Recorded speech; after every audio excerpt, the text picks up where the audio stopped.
এই খামার আমাদের এই দিকটা খুব কম। টাঙ্গাইল যাবে টাঙ্গাইল অবশ্যই। টাঙ্গাইল টাঙ্গাইল তো প্রচুর শরীরপুর আমি আমার যে দমক আছে না গেলি বহুত রাস্তার মধ্যে বাজে 3 তলা 4 তলা করে ঘর তুলে তার একটু ধরা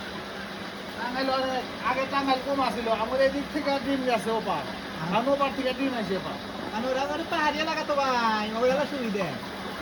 পাহাড়ি ছাড়াও আছে যে বুয়াপুরের এদিকেও আছে কিন্তু ওই লাইনে বেশি মানে থাকা জায়গা গাছ গাছালি পাহাড়ি পাহাড়ি এলাকা না কিভাবে থাকে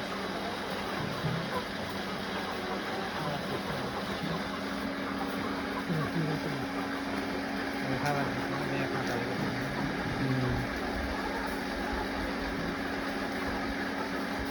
খাসির মধ্যে না আজকে মাথা বের করে এলা এলা ফাঁকা আছে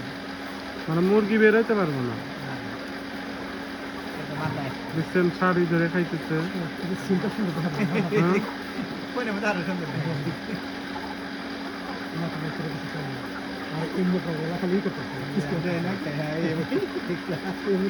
খাওয়া দিয়ে